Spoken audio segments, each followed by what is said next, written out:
नमस्कार मित्रांनो, आज आपण बघणार आहोत acid and basic character of hydroxide of P block element.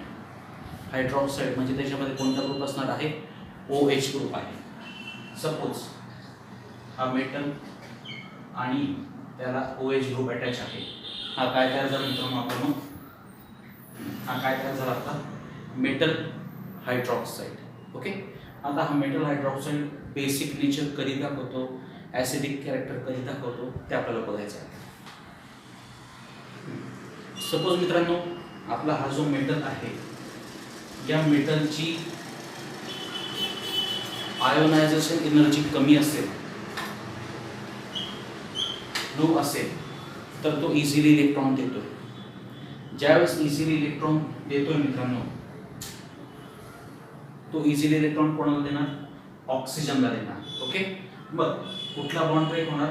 Metal आणि OH मधला बॉन्ड ब्रेक होणार. मेटलवर कोणता चार्ज येणार? पॉझिटिव्ह चार्ज येणार. आणि OH वर कोणता चार्ज येणार आहे? निगेटिव्ह चार्ज येणार. मग ज्यावेळेस मेटलची आयोनायझेशन एनर्जी कमी असते, त्यावेळेस जो हायड्रॉक्साईड निर्माण होतो त्याचं नेचर कसं असतं मित्रांनो? बेसिक. ओके.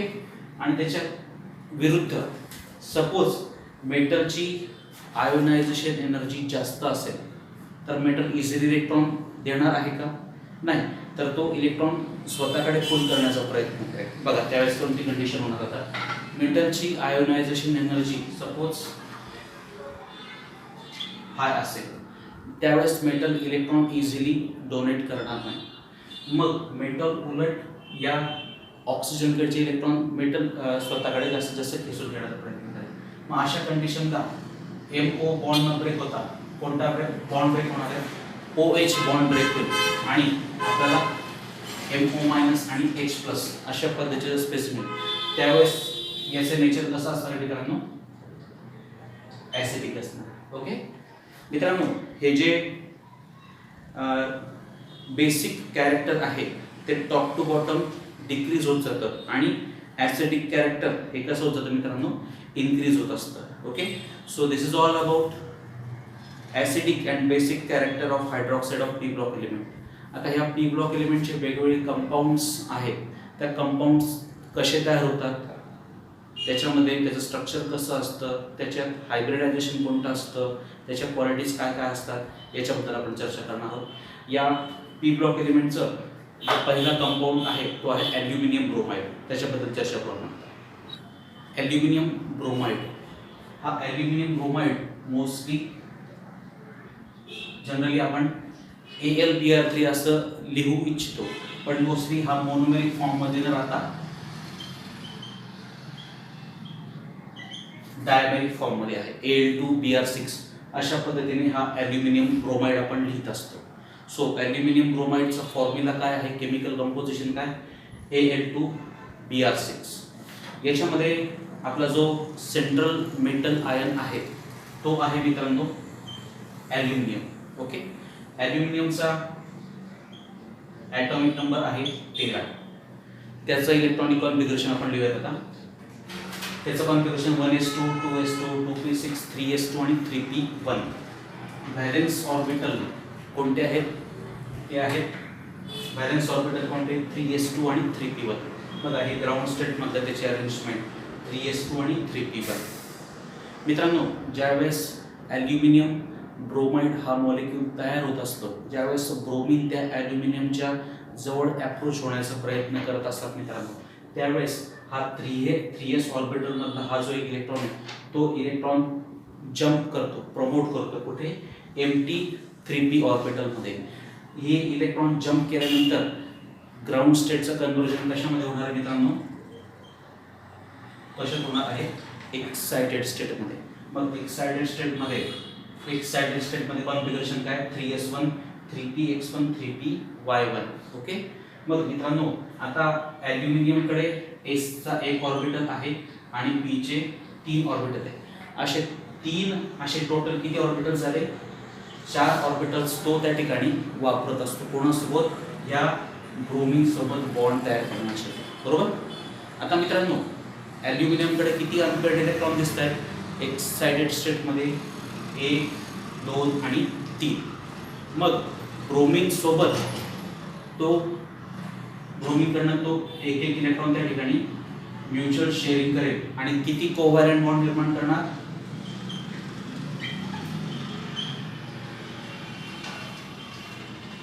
किती कोव्हॅलेंट बॉन्ड निर्माण केले? त्याने 3 कोव्हॅलेंट बॉन्ड निर्माण केले. ओके. ॲल्युमिनियमला त्याचं ऑक्टेट कंप्लीट करायचं आहे. ऑक्टेट कंप्लीट करण्यासाठी त्याला अजून किती इलेक्ट्रॉनची आवश्यकता आहे? 2 4 2 6. अजून किती इलेक्ट्रॉनची आवश्यकता आहे? 2 इलेक्ट्रॉनची आवश्यकता आहे. ते दोघं इलेक्ट्रॉन तो कोणाकडून घेतो मित्रांनो? ब्रोमीनकडून घेतो आणि काय तयार करतोय?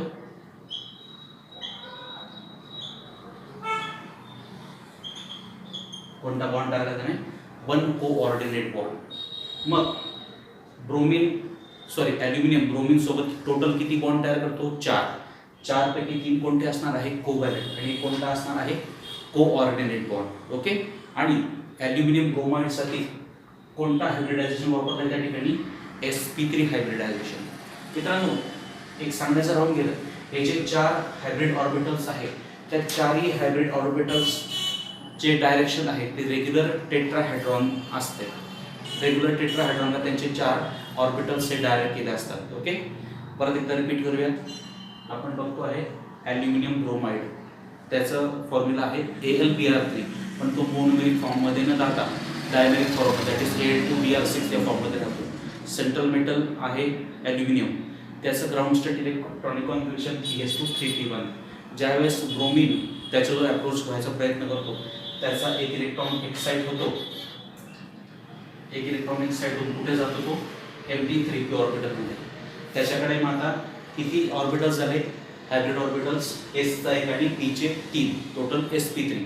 हे जे 4 हायब्रिड ऑर्बिटल्स आहेत ते 4 हायब्रिड ऑर्बिटल्स रेग्युलर टेट्राहेड्रॉनच्या 4 दिशांना त्या ठिकाणी त्यांचं लोकेशन असतं. आता या sp3 हायब्रिड ऑर्बिटलमध्ये ॲल्युमिनियमकडे 3 अनपेड इलेक्ट्रॉन आहे. हे 3 अनपेड इलेक्ट्रॉन ब्रोमीनच्या 3 अनपेड इलेक्ट्रॉन सोबत म्युच्युअल शेअरिंग करतात आणि 3 कोव्हॅलेंट बॉन्ड तयार करतात. आणि ॲल्युमिनियमला त्याचं ऑक्टेट कंप्लीट करण्यासाठी 2 इलेक्ट्रॉनची आवश्यकता असतात. त्या दोघे इलेक्ट्रॉन त्याला कोणाकडनं मिळतात? ब्रोमीनकडनं मिळतात. आणि तो काय तयार करतोय? 1 कोऑर्डिनेट बॉन्ड तयार करतोय. अशा पद्धतीने ॲल्युमिनियम ब्रोमाइडमध्ये 4 बॉन्ड्स असतात, त्याच्यापैकी 3 कोव्हॅलेंट आणि 1 कोऑर्डिनेट. आता आपण त्याचं स्ट्रक्चर काढूया. हे आहे Al2Br6 स्ट्रक्चर. ते कोणत्या स्वरूपात आहे? टेट्राहेड्रॉनमध्ये. आत्ताच आपण सांगितले की प्रत्येक जो ॲल्युमिनियम आहे तो ब्रोमीन सोबत 1 2 आणि 3 कोव्हॅलेंट बॉन्ड तयार करतो आणि हा कोणता आहे? Coordinate bond. तसंच ह्या ॲल्युमिनियम पण 1 2 आणि 3 कोव्हॅलेंट बॉन्ड आणि हा कोणता आहे मित्रांनो? Coordinate bond. असे 4 बॉन्ड तयार केले. हा जो Al2Br6 आहे हा कसा आहे मित्रांनो? कलरलेस हायग्रोस्कोपिक सॉलिड आहे. ओके.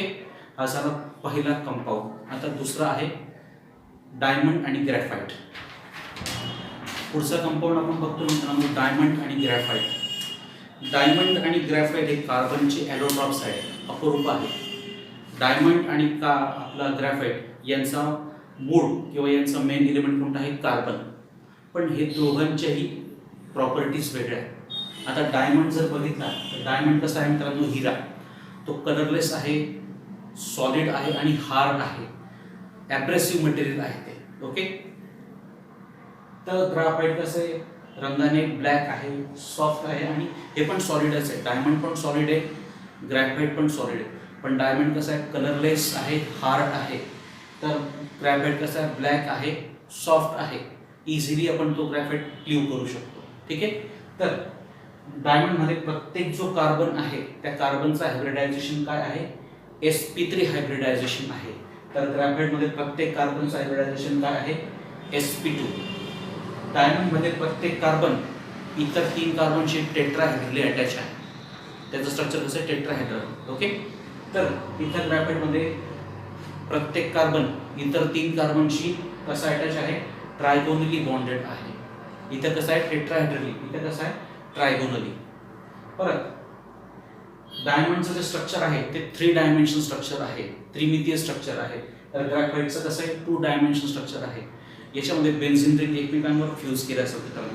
त्यांच्या लेयर्स असतात. त्या लेयर्समध्ये व्हॅन्डरवॉल फोर्स ऑफ अट्रॅक्शन असतं. कोणामध्ये? ग्रॅफाइटमध्ये. ओके. तर डायमंड कसं आहे? It is a bad conductor of heat and electricity. त्याच्यातून कोणत्या प्रकारची ऊर्जा आणि उष्णतेचं वहन केलं जाऊ शकत नाही. तर ग्रॅफाइट कसे आहे, they are the good conductors of heat and electricity. Diamond कसं आहे, त्याची डेन्सिटी हाय डेन्सिटी आहे. ओके, तर ग्रॅफाइटची डेन्सिटी कमी आहे. डायमंडमध्ये इलेक्ट्रॉन हे लोकलाइज्ड आहे, पसरलेलं नाही. इलेक्ट्रॉन पसरलेलं नाही, त्यामुळे त्याच्यातून कोणत्या प्रकारचं उष्णता ऊर्जेचं वहन होत नाही, कोणत्या प्रकारचं इलेक्ट्रॉनचं ट्रान्सफर होत नाही, म्हणून ते कसे लेस रिएक्टिव्ह. तर ग्रॅफाइटमध्ये पाय इलेक्ट्रॉन्स हे डिलोकलाइज होत आहे संपूर्ण त्या स्ट्रक्चरवर. इलेक्ट्रॉन डिलोकलाइज होत आहेत म्हणून त्याच्यातून ऊर्जा उष्णतेचं वहन होत आहे. आणि ग्रॅफाइट कसं आहे मित्रांनो, रिएक्टिव्ह आहे. So these are the two basic differences between diamond and graphite. Both are the allotropic form of carbon. Main content of both the elements are same, that is carbon. Diamond is hard, graphite is soft. Diamond is colorless, graphite is black in color. Diamond is bad conductor, whereas graphite is good conductor. In diamond, each carbon is tetrahedrally attached to other carbon. In graphite, each carbon is trigonally attached to other carbon. Hybridization of diamond is sp3. Here hybridization is sp2. Okay, diamond is high dense, it is low dense. Diamond is less reactive, it is more reactive. Graphite मध्ये लेअरचं structure असतं आणि त्या ठिकाणी प्रत्येक लेअरमध्ये कोणतं attraction आहे, van der Waals force of attraction. Okay, धन्यवाद.